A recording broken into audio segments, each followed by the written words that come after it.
I was sitting on the concrete steps outside my apartment, with 3 eviction notices in my hand.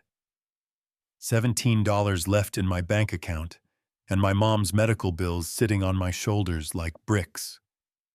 When a black car pulled up and a man in a navy suit walked straight toward me and said, "Real calm, my name is Caleb Vaughn.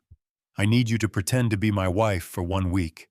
I'll pay you $100,000. And I just stared at him, because I honestly thought it was either a scam or I was about to disappear. You know what I mean? Like nobody walks up to a broke woman with an orange, final notice taped to her door, and says, "Hey, can you be my wife for 7 days? I'll wire you 6 figures." But he wasn't joking. His hands were shaking, and his voice wasn't slick. Businessman voice, it was dad voice cracked around the edges, and that's the only reason I even listened to him at all. Here's what he told me sitting there on those ugly chipped steps like we were neighbors instead of two people who lived on different planets. He said he had a daughter, Lily, turning 5 in a week, and Lily's mom walked out when Lily was 3 months old, signed papers, no contact gone, and every birthday since then he'd managed it. He'd dodged questions like, "Where's mommy?" with stories about business trips and bad timing. But this year, Lily wasn't letting it go this year. She told all her little friends, "My mom is coming to my party." She set an extra chair at the table. She drew pictures of herself with a mom she doesn't even remember. She believes it so hard that he's terrified that if she doesn't get it, it's going to break something in her. And then he looks at me like I'm the answer to a prayer he was not brave enough to say out loud, and says, "She saw you last week. We were at the coffee shop on Maple. She pointed at you and said, 'That's her. That's my mom. That's the lady from my dreams. She's been talking about you ever since. I tracked you down because I am out of options, Mia, and I think you have a kind heart.'" And listen, I had a lot going on in that moment. Like the part where I'm basically homeless tomorrow.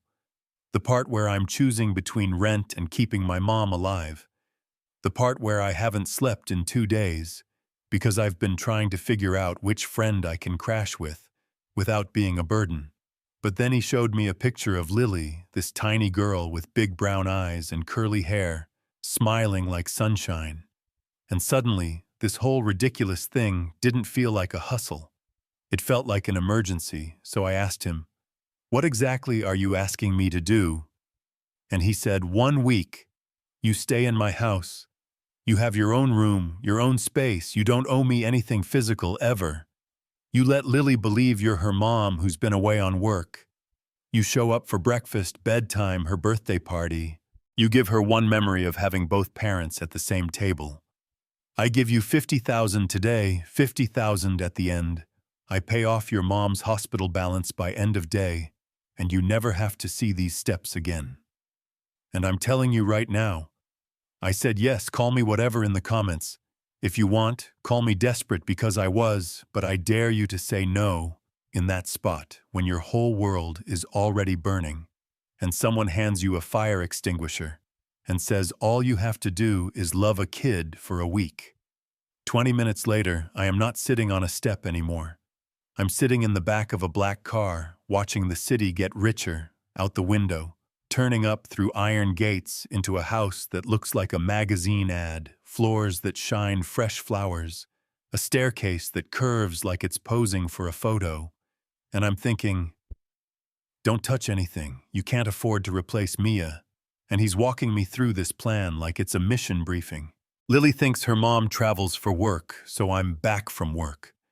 We will not dump mommy's home on her the second she walks in. We'll start with just, "Miss Mia is visiting."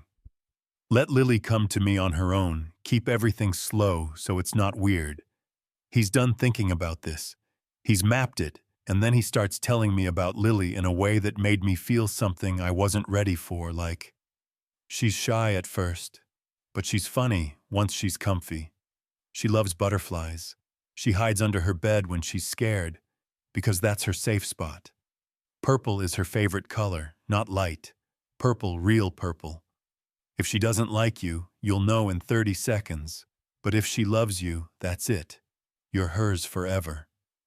And I can hear it in his voice. This is his whole life, and he's still scared he's not enough for her.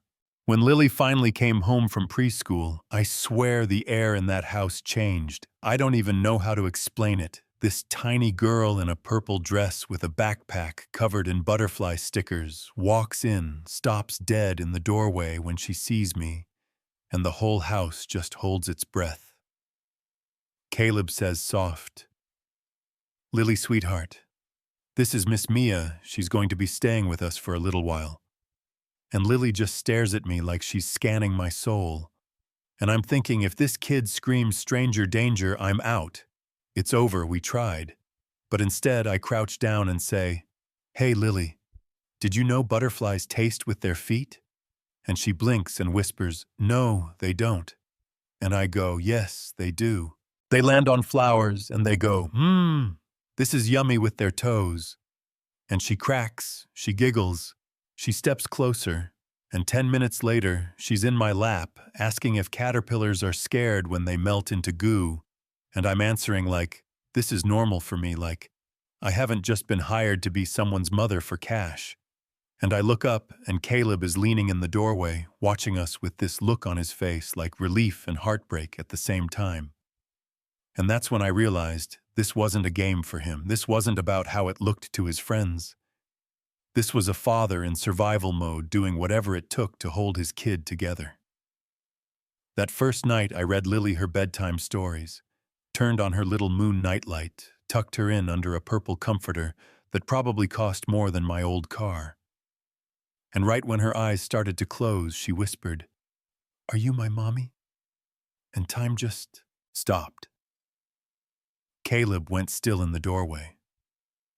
I could feel the fear in the room, like heat, because this is the moment everything could snap. And I couldn't lie to her. I couldn't say yes and build that on sand. So I told her, "I'm someone who cares about you very, very much. And I'm here because I want to be here with you." And she thought about that, with her little forehead all scrunched up, and then she nodded and said, "That's good enough," and held my hand until she fell asleep. And I swear to you, that was the moment I knew I wasn't walking out of that house the same person who walked in. The next few days felt like I had stepped into some other woman's life, and somehow that life fit me better than my own ever did. Breakfast together in this ridiculous kitchen with 2 ovens while Lily sits there in pajamas and tells us her dreams, glitter-covered art sessions in the sunroom, where she shows me how to draw butterfly wings the right way, trips to the park where she yells, "Push me higher, Mia, higher, higher." And I push her so high she screams laughing. And for the first time I hear Caleb laugh like a regular man and not a CEO. And every night after Lily's in bed, it's me and him at the end of the day with tea, just talking. And I start to see past the money, past the headlines, past the perfect suit. And what I see is a man who built an empire but still blames himself because his daughter asks where mommy went, and he doesn't have an answer that doesn't hurt her, you know what I mean. And then right in the middle of me trying to keep it professional and detached, this thing happens that changes everything. He takes me to this charity gala because apparently you can't just be a fake wife in private. You have to sell it in public too. And I'm in a red silk dress his assistant brought me. He's in a tux, cameras flashing, people coming up like, "So nice to finally meet you. We've heard so much about Caleb's wife." And I'm just smiling and lying like it's my second language. Yes, I travel for work. Yes, it's so hard being away. And every time I feel my voice shake, his hand is right there on my back saying, "I've got you." And then he asks me to dance and we move slow. And it's quiet. And he looks at me like this is already real. And I feel something drop in my stomach that I did not ask for. And later that night, after Lily's asleep, and the house is soft and quiet, and we're standing in the kitchen, in that in-between hour, he tells me straight, "This stopped being a transaction for me. I'm falling for you. I don't want this to end Monday." And I panicked like full-body panic because I knew if I let myself want that, I was done, I told him. Don't do this. You're confusing gratitude with feelings. And he said, don't tell me what I feel. I'm asking you to consider staying not as an employee, not as a lie, but as yourself. And I couldn't even answer him because the next day was Lily's birthday and I knew what was coming. Her party was beautiful, purple and butterflies everywhere. Little kids running around the yard with wings. I helped them make face paint, a bounce house shaped like a garden, and Lily introducing me to every parent like, this is my mom. She came home for my birthday. And nobody questioned it. Everybody just smiled like, oh, that's sweet. And I wanted to freeze time right there because I knew sunset was coming with a bill. And sure enough, after the last kid left and the house got quiet again, and we were in the backyard with paper plates and ribbon all over the grass, Lily crawled into my lap and asked, we can do this again next year, right? You'll be here next year. And I had to tell her some version of the truth that I might have to leave because of work.